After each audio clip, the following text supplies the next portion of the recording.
les recherches sur la chaussure, Philippe, et ensuite la biomécanique, le mouvement. On a vu aussi beaucoup de recherches hier avec un autre institut Carnot qui travaillait vraiment sur le mouvement. Tout ça c'est lié et on va évoquer la biomécanique pour la prévention des blessures avec un grand spécialiste. Alors, bah oui, quand même. Merci. Bah, typiquement, c'est très flatteur. La collaboration avec le Stade français, elle est venue de 2 études qu'on a faites pour eux. La première sur les chaussures, donc on a été capable de reproduire le même type d'essai sous la demande de Jean Quesada pour tester toutes les chaussures du Stade français. Donc on a fait exactement les mêmes travaux et le Racing était tout à fait d'accord pour que le protocole puisse être diffusé à d'autres clubs.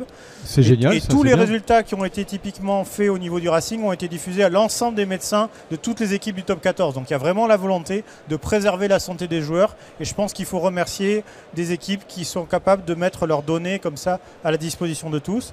Et puis on a commencé à faire des analyses de joueurs un petit peu particuliers. Donc on a commencé avec Sergio Parissé qui nous avait été amené par Sébastien. Donc je vais laisser Sébastien présenter la cellule. Oui, bonjour. Donc, je vais vous présenter la cellule. Donc en fait, tout ça est né effectivement du lien qu'on avait avec Philippe à l'occasion justement de la visite de certains joueurs qui avaient des petites problématiques au labo de Bioméca. Et à partir de là, on a lancé cette idée de création d'une cellule recherche dédiée à la prévention des blessures au sein du club. Donc on est parti d'un constat qui est que sur les 20 dernières années, même si l'incidence des blessures est restée relativement constante, ce qui peut paraître étonnant, leur sévérité, elle, a été en constante augmentation. Ce qui fait qu'aujourd'hui, plus que jamais, le développement des stratégies préventives est indispensable. Et on le voit dans une équipe, un joueur qui est clé, qui se blesse, c'est dramatique. Tout à fait. Tout à fait. Ça se transforme effectivement au bout du compte en perte de points, en perte de points, perte de match, de classement, perte de match, perte de finances. Donc c'est un fardeau pour les clubs à tous les niveaux, pour les joueurs et pour les clubs. Carrément. Donc ces stratégies préventives, elles sont rendues plus facilement faisables aujourd'hui grâce aux outils biomécaniques avec 2 objectifs principaux qui sont de réaliser des bilans personnalisés. Donc là pour le coup, vous avez vu déjà des images similaires tout à l'heure. Pour identifier les facteurs de risque biomécaniques et les facteurs de risque neuromusculaires. Donc en gros, c'est quoi? C'est quelles sont les caractéristiques d'un individu qui nous prédisposent à faire des pathologies. L'idée, c'est de faire des bilans personnalisés pour essayer de les identifier et de les régler. Et le deuxième point très important, c'est de réussir à quantifier les contraintes auxquelles les joueurs sont soumis dans leur pratique réelle au plus proche des conditions de jeu. Une info assez étonnante qui est sortie de la bibliographie, c'est que pendant longtemps on a cru qu'avec l'avènement du professionnalisme et la professionnalisation des clubs, c'était la charge d'entraînement qui avait entraîné cette augmentation de la sévérité des blessures. Or, une étude a montré que même si la sévérité a doublé en l'espace de 10 ans, le temps d'entraînement est lui resté relativement constant. Ce qui nous a fait nous intéresser plus particulièrement plutôt à l'intensité des contraintes vécues par les sportifs plutôt qu'à la charge de travail, même si c'est un point très important aussi. Et un des outils qu'on voudrait utiliser pour ça, c'est de designer des tests de retour au jeu post-blessure qui soient scientifiquement valides. Et ces tests-là, on espère qu'ils seraient aussi prédictifs en fait, du futur état potentiel lésionnel d'un joueur pour essayer de les régler. Donc ce qu'on fait, c'est qu'on le fait pour le rugby, mais pour tous les sports confondus, on fait au laboratoire des bilans personnalisés à la demande des médecins, des équipes nationales ou des équipes de clubs. Donc on l'a fait typiquement pour certains joueurs du 15 de France juste avant la Coupe du Monde, où on va être en capacité de leur faire leur modèle EOS. Si on peut avoir l'analyse IRM ou l'analyse élastographie, on est capable de les reconstruire en 3D complètement. On leur fait un bilan élastographie qui permet de mesurer les propriétés mécaniques des tissus, parce qu'on s'est rendu compte que c'était un biomarqueur. Donc on est capable de savoir quelles sont les raideurs des tendons d'Achille et du tendon patellaire. Et typiquement, juste pour vous donner un ordre d'idée, quand un joueur a une phase d'inactivité importante, ce qui peut être typiquement le cas des grandes vacances, il devient beaucoup plus mou. Dès qu'il refait de la préparation physique, il va se raidir pour arriver à une espèce d'optimum. Par contre, dès qu'il a la moindre blessure, tout ce qu'il avait gagné en raidissement, il le perd comme on gagne et comme on perd du poids. On met très longtemps à en perdre, mais pour en gagner, ça va très vite. Et là, il se passe exactement la même chose. Et on est capable de suivre sur des thématiques de retour au jeu, par exemple après des ruptures de croisés où on va suivre le joueur pendant 6 mois. Il va venir au labo tous les 15 jours, faire ses mesures et de donner un indicateur, c'est pas le seul, évidemment, le médecin ne se sert pas que de ça, mais qui permet de se rendre compte de où il en est dans son processus de rééducation et est-ce qu'on est capable ou pas de le remettre sur le terrain. Et donc ça se fait pour l'instant en labo avec un certain nombre de difficultés. Donc là, vous voyez Julien Delbouy qui malheureusement s'est fait plusieurs fois les croisés et dont on essaie de regarder la problématique de stabilité de genou sur des changements d'appui de façon extrêmement fine en le traquant sur des modèles qu'on lui demande de faire avec ou sans incertitude. La difficulté, vous la voyez, c'est que on est dans un espace extrêmement réduit, même si la salle fait 20 mètres de long, mais voilà, ils vont tellement vite qu'aujourd'hui, ce n'est pas possible de refaire ça en laboratoire si on veut être pertinent. Et on les accompagne, bien entendu, sur toute la partie, comme on l'a vu tout à l'heure, étude des chaussures. Donc vous voyez l'aura que vous avez reçu hier sur la partie lift. L'idée pour nous, c'est vraiment maintenant d'être en capacité de les suivre et d'aller directement faire les manips au stade. Donc Julien, toujours le même, sur son profil First Vitesse, accompagné par Guy Antanon, qui lui demande des exercices spécifiques qui sont à la fois évalués par leur staff, mais aussi évalués en complément par le laboratoire de biomécanique. Les outils permettent ça, d'aller se déplacer maintenant. C'est le labo qui va dans le stade. Exactement. C'est exactement ça, c'est top. Ça, vous avez spolié la slide d'après. Mince. Non, c'est pas grave, c'est juste c'est une très bonne introduction, merci. Donc en fait, la problématique qu'on rencontre, c'est lié à l'environnement d'études. Donc en laboratoire, on a tout le matériel suffisamment précis pour avoir de la donnée permettant de faire de l'étude scientifique valide. Mais on est loin des contraintes rencontrées en situation de jeu. Donc comme Philippe l'a dit, les vitesses d'engagement sont moins importantes, les distances d'élan sont moins importantes, le terrain est différent, on n'est pas en chaussures de crampons. Donc c'est quand même très différent. Et à l'inverse, quand on est sur le terrain, on a ces niveaux de contraintes plus proches de leur pratique. Mais en revanche, on n'a pas encore les outils suffisamment fins et précis pour pouvoir avoir la data qui nous permet de pouvoir tirer des conclusions valides. Et donc la solution, ça a été de tenter de se doter donc de cette capacité d'analyse in situ au stade en créant cette cellule de bioméca au sein du Stade Français. Les nouvelles technologies en biomécanique permettent ça. Donc vous pouvez voir là des centrales inertielles qui permettent sur la gauche de pouvoir recréer une cinématique sur un sujet entier. Donc là en fait c'est juste des accéléros qui sont placés à différents endroits du corps et qui permettent de recréer un modèle mimant la façon dont le joueur se déplace. Les EMG qui permettent de mesurer l'activation des muscles. Et les nouvelles technologies de motion capture markerless qui sont des caméras qui permettent de faire de la modélisation 3D, mais où là on peut le faire en extérieur, on n'a plus besoin d'équiper de petits marqueurs réfléchissants pour pouvoir avoir ces modèles. Et enfin les plateformes de force que Philippe a présenté tout à l'heure aussi, qui peuvent aujourd'hui être enchâssées dans le sol de manière à pouvoir donner accès aux efforts sur les terrains. Donc tout ce nouveau matériel va nécessiter des nouveaux protocoles avec la création de nouveaux modèles. Et ces nouveaux modèles, on va devoir aussi les valider en les comparant au gold standard de l'analyse du mouvement qui se fait en laboratoire. Comme vous pouvez voir en dessous, et d'ailleurs c'était une des premières fois qu'on s'est rencontré avec Philippe au labo, on avait fait des essais avec Sergio Parissé, voilà, qu'on voit en dessous. Voilà, donc la cellule recherche Stade Français, le CFLab, c'est quoi? C'est une cellule recherche en fait dont la zone d'expérimentation va se dérouler à l'endroit que vous voyez ici, qui est un gymnase en sous-sol avec un espace de 20 mètres sur 20 mètres de terrain synthétique, avec un environnement très stable qui permet de faire des bonnes prises de mesure. Donc on a un kiné doctorant en biomécanique, moi, une ingénieure doctorante qui est ma collègue Marie Lemoin qui nous accompagne sur le projet, un médecin qui va être avec nous aussi une demi-journée par semaine, et des partenariats avec des écoles de kiné qui nous envoient des stagiaires qui veulent faire leur sujet de mémoire sur des sujets en rapport avec les nôtres, et de la même façon avec le master recherche des arts et métiers et de l'EPF, des étudiants en master recherche qui peuvent venir aussi nous aider, et tout le monde trouve son intérêt là-dedans. Des joueurs en double projet, on a un jeune joueur deuxième ligne au centre de formation qui est en filière ingénieur et qui fait son stage en ce moment avec nous, donc là c'est assez sympa parce qu'il a la double casquette. Ah ouais. Il peut nous aider dans... Voilà, il a le ressenti du joueur et il a la compréhension de l'ingénieur. Exactement. Et l'accompagnement scientifique évidemment de l'ENSAM qui est très important, avec une expertise détachée, la possibilité de continuer de faire les tests complémentaires parce que pour le moment on n'aura pas d'EOS au club, un jour j'espère, mais on va quand même avoir besoin d'aller au labo de temps en temps. Et évidemment aussi une aide pour tout ce qui est conférences et publications scientifiques pour faire rayonner vers l'extérieur les choses qu'on pourrait être amené à démontrer.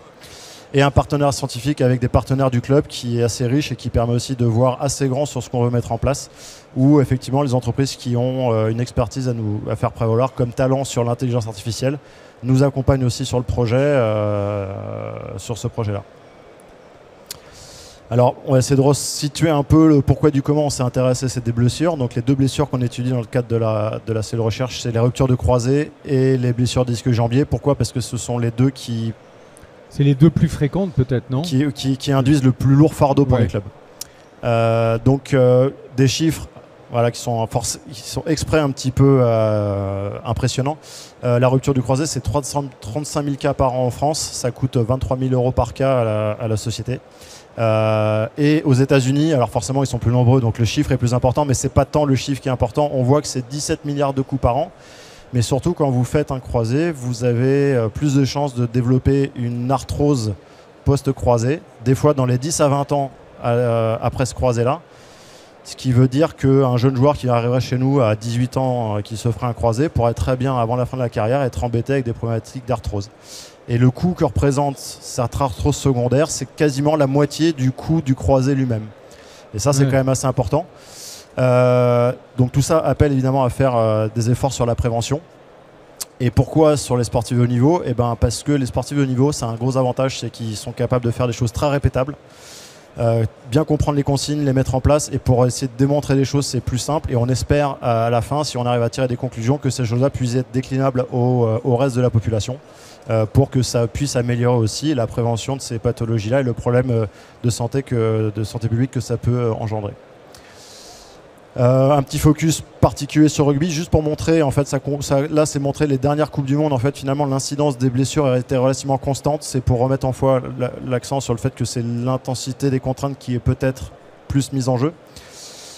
Et ça, c'est une étude qui est faite dans le championnat d'Angleterre, où il y a un suivi épidémiologique qui est très précis, où on se rend compte que, hormis la commotion cérébrale qui arrive en premier, les ischios jambiers et les croisés, ce sont les deux pathologies qui, sur les 6 dernières années, entraînent le plus gros nombre de jours d'absence pour les clubs.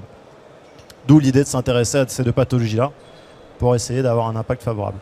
Et en chiffres, justement, les lésions de ligaments de genou, du cartilage et des ischios jambiers, c'est quasiment 50% des jours d'absence des joueurs de rugby dans le championnat d'Angleterre. Voilà, d'où l'intérêt de faire de la prévention. Ces nouveaux protocoles, donc on avait commencé par en faire un déjà sur une première manip que l'on a faite sur la rupture du croisé. Donc la rupture du croisé, c'est un geste qui, contrairement à ce qu'on pourrait croire, se passe sans contact. Même dans un sport comme le rugby, il y a plus d'un croisé sur deux se fait tout seul. Malheureusement, une image un peu qui c'est jamais très agréable à voir. Donc autant c'est un geste qui est décisif, mais qui peut s'avérer aussi être très risqué. Comme dans beaucoup de domaines, les techniques qui potentiellement rapportent le plus sont celles qui sont les plus risquées aussi. Les plus à risque, oui, voilà, bien sûr. Exactement. Cette rupture de croisé arrive dans trois quarts du temps dans une situation offensive et en première mi-temps. Ce qui fait qu'a priori, la fatigue n'est pas forcément un facteur déterminant, en tout cas à l'échelle du match. Ce qui nous fait dire que ça pourrait être en lien avec des facteurs de risque intrinsèques aux sportifs et on espère potentiellement modifiables. Donc si on arrive à identifier avec un bilan personnalisé quels sont ces facteurs de risque et si on arrive à avoir un impact dessus, on peut avoir un levier intéressant sur beaucoup de pathologies par la suite et beaucoup de jours d'absence. Donc ça, c'est le premier test qu'on avait fait. On a voulu matérialiser un changement de direction avec incertitude, l'incertitude étant matérialisée par la chute du bouclier. Et grâce à la combi d'analyse du mouvement, on a étudié de manière très précise, et grâce aux EMG, la vigilance musculaire au service de la protection articulaire sur le changement de direction. Et on a essayé de signifier, de voir justement s'il y avait des patterns prédisposants à cette pathologie-là. Donc comme vous l'avez vu, le joueur reçoit la balle quand il arrive au milieu des deux poteaux.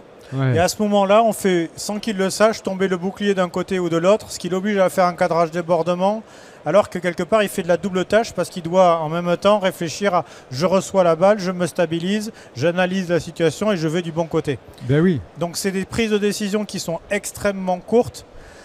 Et quand vous faites ça sur une population d'une vingtaine de joueurs, et vous vous rendez compte qu'en fait, entre je connais la situation, c'est-à-dire je fais le cadrage de bordement en sachant de quel côté je vais ou je ne connais pas la situation, il y a une modification significative du pas qui est juste avant le cadrage. Et donc dans la façon de contracter les muscles et dans la façon de se préparer à ce qui va arriver, finalement, la cinématique est modifiée entre je connais et je connais pas. Et ce faisant, quand on est capable d'identifier ces différences entre ces situations-là, les préparateurs physiques, les kinés peuvent mettre en place un programme de renforcement spécifique ou de vigilance musculaire spécifique pour faire en sorte que je connaisse ou que je ne connaisse pas de quel côté je dois aller, mon système musculaire sera capable de se contracter avec la même vitesse parce qu'il est essentiel d'un point de vue contraction à la résistance de l'articulation. Si les muscles ne se contractent pas, compte tenu des efforts, on s'arrache le genou instantanément. Et donc toutes ces questions de temporalité dans la façon dont les muscles se contractent et comment on peut éduquer les joueurs via des exercices spécifiques qui sont mis en place justement par les clubs pro, c'est essentiel à la prévention des blessures.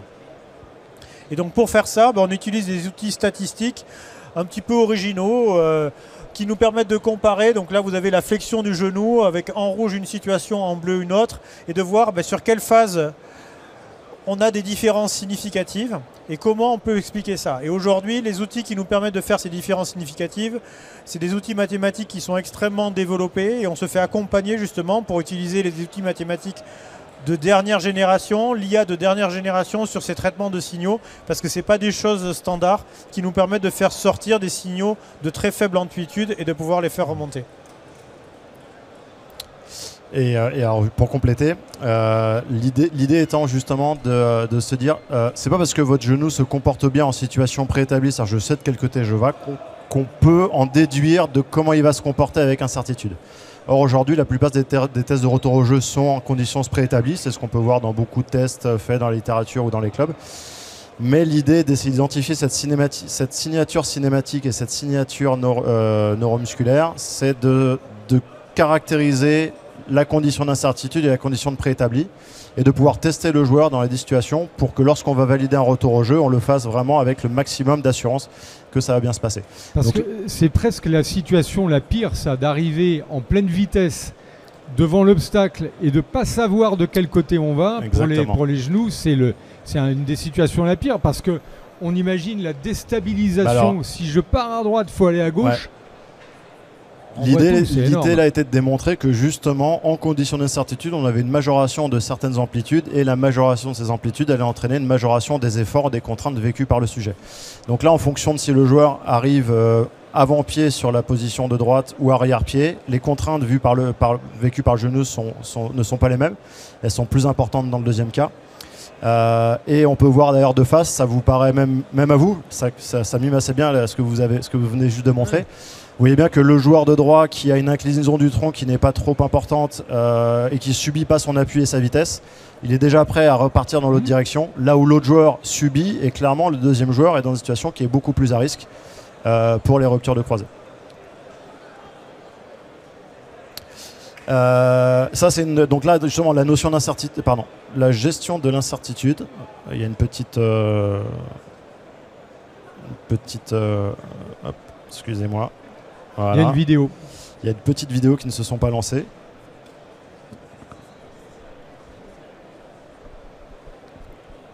Ouais, je veux bien. Voilà, pardon.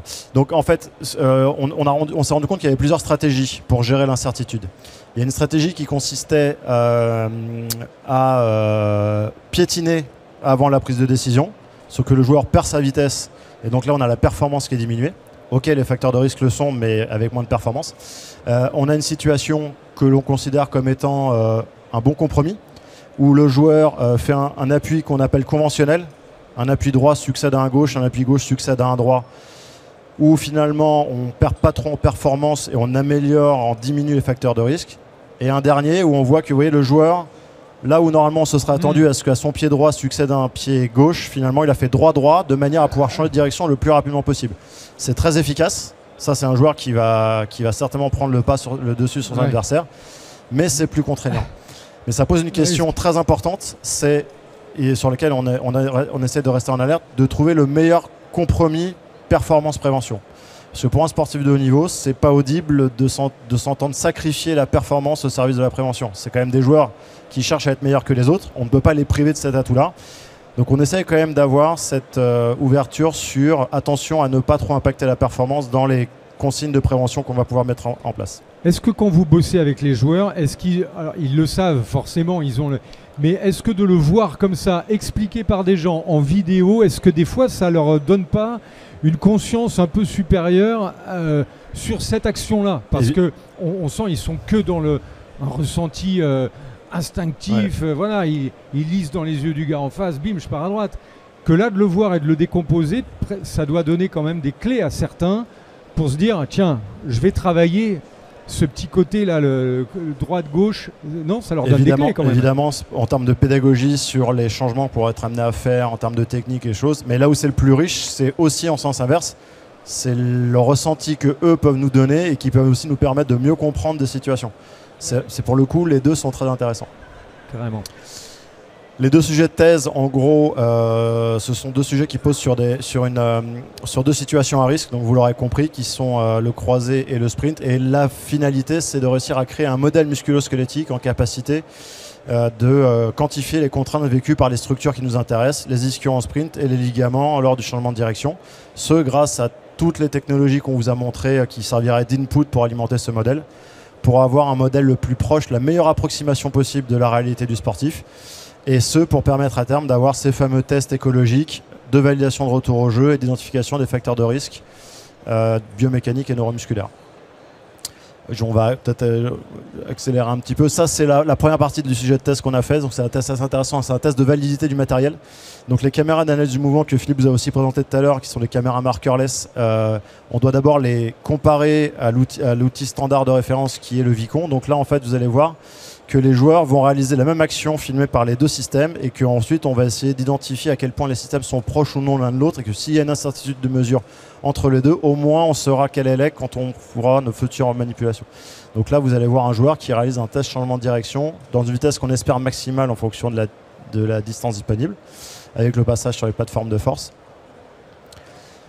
Ce qui va permettre ensuite d'avoir un modèle en fil de fer sur le Vicon et puis de passer ensuite à un modèle sur un outil qu'on appelle en OpenSim qui va nous permettre de mesurer toutes les amplitudes, toutes les vitesses, la trajectoire du centre de masse. Et on va essayer de voir à quel point nos deux outils nous renvoient des infos similaires ou non. Donc vous voyez un petit peu notre terrain de jeu. Le laboratoire a décidé stratégiquement maintenant de s'implanter dans les clubs.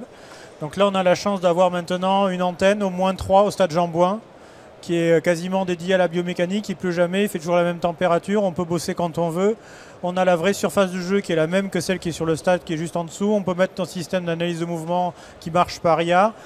On a la salle de muscu qui est juste à côté, le staff médical qui est juste au-dessus, les joueurs à volant à disposition. C'est le rêve. C'est Disney là. C'est génial, c'est génial. Mais je vois des étudiants là qui ont choisi la mauvaise option, qui n'ont pas fait biomécanique aux arts et métiers, qui sont en train de s'en mordre les doigts. Bon, si on peut changer d'avis.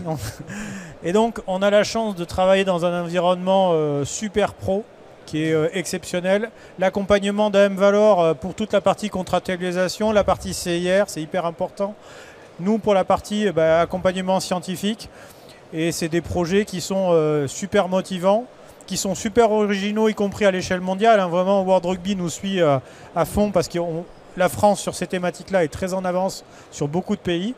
Et pour les clubs et pour nous, c'est un intérêt commun. Donc voilà où on en est.